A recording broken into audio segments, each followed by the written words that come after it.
5 न्यायाधीशों को सर्वोच्च न्यायालय के न्यायाधीश के रूप में दिलाई शपथ।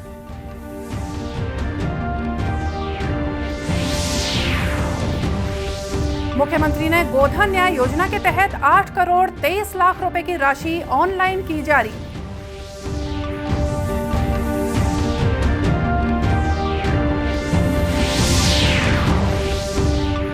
और 3 दिवसीय सिरपुर महोत्सव का रंगारंग आगाज। लोक संस्कृति के साथ अन्य विधाओं की भी दी जा रही हैं मनोहारी प्रस्तुतियां।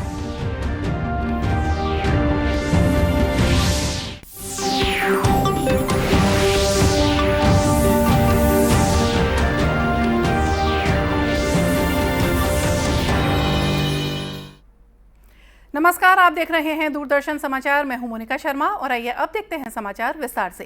प्रधानमंत्री नरेंद्र मोदी ने आज कर्नाटक के बेंगलुरु में भारत ऊर्जा सप्ताह 2023 का उद्घाटन किया। इस अवसर पर श्री मोदी ने कहा कि सरकार 2030 तक भारत के ऊर्जा मिश्रण में प्राकृतिक गैस उपभोग को बढ़ाने के लिए एक मिशन के तहत काम कर रही है। प्रधानमंत्री ने कहा कि विश्व में भारत हरित हाइड्रोजन के क्षेत्र में भी आगे बढ़ रहा है।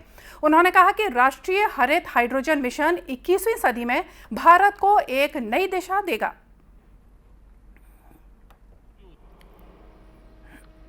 (2022) में भारत एक ग्लोबल ब्राइट स्पॉट रहा है।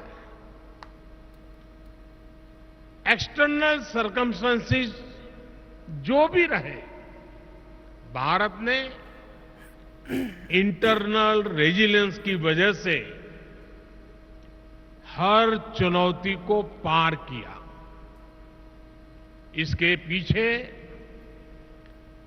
मल्टीपल फैक्टर्स ने काम किया। पहला, स्टेबल डिसिसिव गवर्नमेंट। दूसरा, सस्टेन रिफॉर्म्स। और तीसरा, ग्रासरूट पर सोशियो इकोनॉमिक एम्पावरमेंट। प्रधानमंत्री ने इंडियन ऑयल की इंडोर सोलर कुकिंग सिस्टम के लिए दोहरे कुकटॉप मॉडल को भी जारी किया और इसका वाणिज्यिक शुभारंभ भी किया। श्री मोदी ने कहा कि आज उद्घाटित सौर कुकटॉप भारत में हरित सौर स्वच्छ कुकिंग को एक नया आयाम देगा। भारत ऊर्जा सप्ताह का उद्देश्य एक ऊर्जा परिवर्तन पावर हाउस के रूप में भारत की बढ़ती हुई दक्षता का प्रदर्शन करना है। इस कार्यक्रम में 30,000 से ज्यादा प्रतिनिधि, 1,000 प्रदर्शक और 500 वक्ता भागीदारी कर रहे हैं। भारत के मुख्य न्यायाधीश न्यायमूर्ति डी.वाई. चंद्रचूड़ ने आज उच्च न्यायालयों के 5 न्यायाधीशों को सर्वोच्च न्यायालय के न्यायाधीश के रूप में पद की शपथ दिलाई। न्यायमूर्ति पंकज मित्तल, न्यायमूर्ति संजय करोल, न्यायमूर्ति पी.वे. संजय कुमार, न्यायमूर्ति एहसानुद्दीन अमानुल्लाह और न्यायमूर्ति मनोज मिश्रा को सर्वोच्च न्यायालय के न्यायाधीश के रूप में पद की शपथ दिलाई गई है। 5 न्यायाधीशों की नियुक्ति के साथ शीर्ष अदालत में न्यायाधीशों की कुल संख्या बढ़कर 32 हो गई है, जो पूरी क्षमता से 2 कम है। दिसंबर में सुप्रीम कोर्ट कॉलेजियम द्वारा शीर्ष अदालत के न्यायाधीशों के रूप में पदोन्नति के लिए उनके नामों की सिफारिश की गई थी। भारत की G20 अध्यक्षता के अंतर्गत यूथ 20 सहभागिता समूह की पहली बैठक आज से असम के गुवाहाटी में शुरू हो रही है। इस बैठक में विद्यार्थियों को दुनिया के सामने अपनी राय रखने का मौका मिलेगा। G20 देशों के 150 से ज्यादा युवा प्रतिनिधि इन बैठकों में भाग ले रहे हैं। उल्लेखनीय है कि असम में प्रत्येक उच्च शिक्षा संस्थान G20 समूहों और कामकाज के बारे में स्कूलों को संवेदनशील बनाने के लिए आसपास के 10 स्कूलों में जागरूकता अभियान चलाएगा। यूथ 20 युवाओं को समसामयिक मुद्दों पर अपने सरोकारों को रखने का मंच देता है।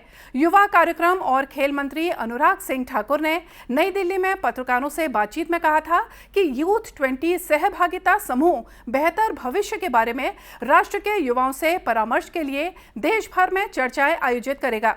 श्री ठाकुर ने कहा कि बैठक के दौरान भविष्य के कार्य, जलवायु परिवर्तन और स्वास्थ्य सहित 5 क्षेत्रों पर चर्चा होगी। मुख्यमंत्री भूपेश बघेल ने कहा है कि दामाखेड़ा के 10 किलोमीटर के दायरे में कोई भी स्पंज आयरन उद्योग नहीं लगेगा। उन्होंने कहा कि यहां पर्यटकों के लिए सर्व सुविधा युक्त धर्मशाला बनाई जाएगी। इसके लिए मुख्यमंत्री ने 22 करोड़ रुपए के इस निर्माण कार्य को तेजी से पूरा करने के निर्देश अधिकारियों को दिए। मुख्यमंत्री बलौदाबाजार भाटापारा जिले के दामाखेड़ा में माघ पूर्णिमा के अवसर पर आयोजित सदगुरु कबीर संत समागम समारोह में बोल रहे थे। तो फेफड़े खराब होने की संभावना है, और फेफड़ा ही नहीं खराब हो गया तो फिर शरीर का क्या है। इसलिए जो साहब ने बात कही है कि 10 किलोमीटर के रेडियस में कोई स्पंज आयरन नहीं खुलना चाहिए, तो इस मंच के माध्यम से साहब के आदेश का पालन करते हुए मैं घोषणा करता हूं कि 10 किलोमीटर के रेडियस में कोई स्पंज आयरन नहीं खुलेगा। समारोह में मुख्यमंत्री ने पंथ श्री हुजूर प्रकाश मुनि नाम साहेब का स्वागत करते हुए उनसे छत्तीसगढ़ की तरक्की और खुशहाली के लिए आशीर्वाद भी लिया। इस मौके पर गृह मंत्री ताम्रध्वज साहू, वन मंत्री मोहम्मद अकबर और विधायक शिवरतन शर्मा और आशीष छाबड़ा भी मौजूद थे।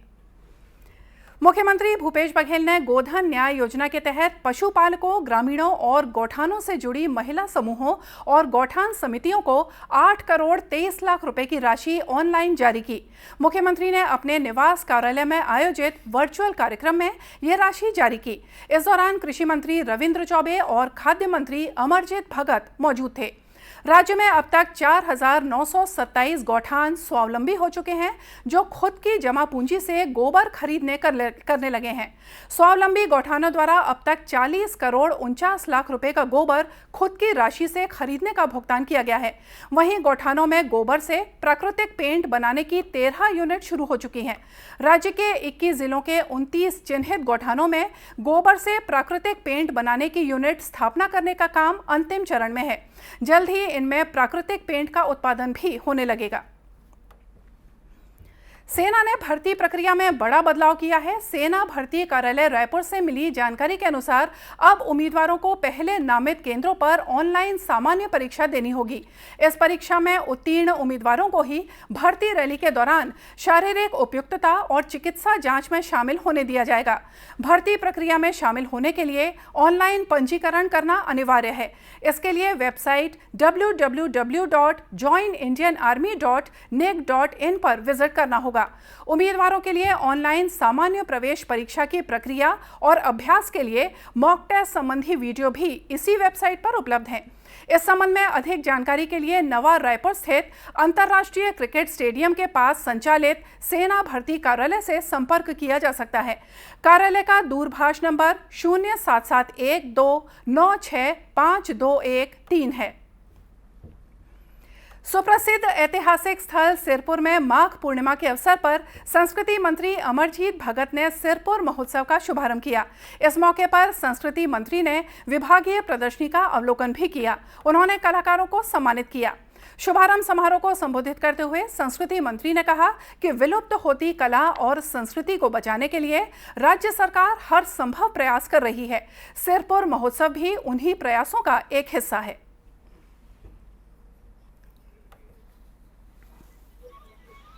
संस्कृति, छत्तीसगढ़ के रीति रिवाज, यहाँ की परंपरा, यहाँ के धरोहर को स्थापित करना है, आगे बढ़ाना है। ये धीरे धीरे विलुप्त होते जा रहा है। और जब से माननीय मुख्यमंत्री भूपेश बघेल जी बने, तब से पुनः इसको स्थापित करने का काम, इसको संरक्षित करने का काम चल रहा है। कला, संस्कृति और हमारी धरोहर बची रहेगी तो हम लोग का पहचान भी बचा रहेगा। इसके संरक्षण के लिए, इसके विकास के लिए प्राधिकरण बनाए गए हैं, जिससे और ज्यादा काम होगा। महासमुंद कलेक्टर नीलेश क्षीरसागर ने बताया कि कोरोना काल के बाद इस वर्ष 3 दिवसीय महोत्सव आयोजित किया जा रहा है, जिसमें अंचल की लोक संस्कृति को दर्शाती हुई प्रस्तुतियां दी जा रही हैं। जाता है और पिछले कुछ दिनों में कोरोना के वजह से सिर्फ 2 दिवसीय सिरपुर महोत्सव मनाया जा रहा था, लेकिन इस साल से पूरे हर्ष उल्लास के साथ 3 दिवसीय जो सिरपुर महोत्सव है वो मनाया जा रहा है। इस 3 दिवसीय महोत्सव का आज दूसरा दिन है। लोगों को फूलों की प्रजातियों और उसके महत्व से अवगत कराने के मकसद से आज भिलाई के मैत्री बाग में फ्लावर शो का आयोजन किया गया। भिलाई इस्पात संयंत्र द्वारा प्रदर्शनी में रंग बिरंगे फूलों की विभिन्न प्रजातियों से उद्यान को सजाया गया। लोगों ने बड़ी संख्या में पहुंचकर पुष्प प्रदर्शनी का लुत्फ उठाया। प्रदर्शनी में लोगों को गुलाब, गेंदा, डहलिया, रजनीगंधा और सेवंती सहित अनेक प्रजातियों के फूल भी देखने को मिले। इसके अलावा प्रदर्शनी में अन्य दुर्लभ प्रजातियों के सजावटी पौधों के साथ ही औषधीय पौधे भी प्रदर्शित किए गए थे। यहां आने वाले पर्यटकों ने बताया कि फूलों की विभिन्न प्रजातियों के बारे में जानकारी भी मिली। लगे आर्ट्स के जो लगे हैं सारे वो लगे हुए हैं, फ्लावर्स जितने भी लगे हैं वो अच्छे लगे, डेकोरेशन अच्छे लगे हैं, सारे कुछ अच्छे लगे हैं। यहाँ पे रोज़ हैं, सीजनल फ्लावर हैं और भी क्रोटन वगैरह हैं, फ्रूट्स वाले हैं, औषधियाँ पौधे भी रखी हुई हैं जो एक जगह पे जनरली हम देख नहीं पाते हैं। यहाँ पे अच्छा लगा, सभी चीज़ें अच्छी हैं।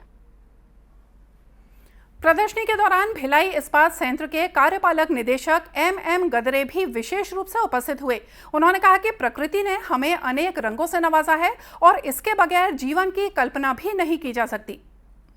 इसमें फूलों के साथ जो है हम उसको मना रहे हैं और फूल जो है एक प्राकृतिक उपहार है हमारे लिए।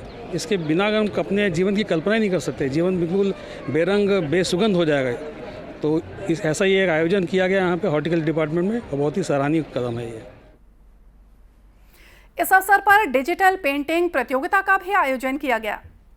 दूरदर्शन केंद्र रायपुर से प्रसारित होने वाले प्रादेशिक समाचार को आप YouTube पर भी देख सकते हैं। हमारे YouTube channel Chhattisgarh DD news पर प्रादेशिक समाचार उपलब्ध रहेगा। YouTube चैनल का लिंक और QR कोड आप स्क्रीन पर देख सकते हैं।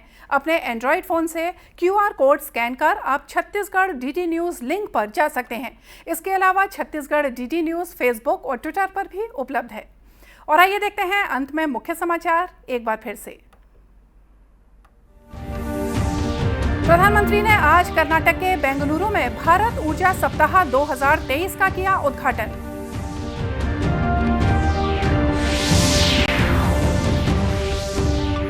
भारत के मुख्य न्यायाधीश न्यायमूर्ति ने आज 5 न्यायाधीशों को सर्वोच्च न्यायालय के न्यायाधीश के रूप में दिलाई शपथ।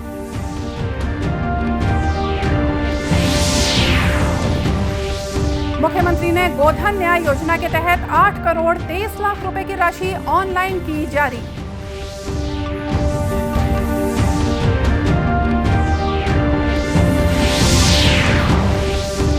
और 3 दिवसीय सिरपुर महोत्सव का रंगारंग आगाज। लोक संस्कृति के साथ अन्य विधाओं की भी दी जा रही हैं मनोहारी प्रस्तुतियां।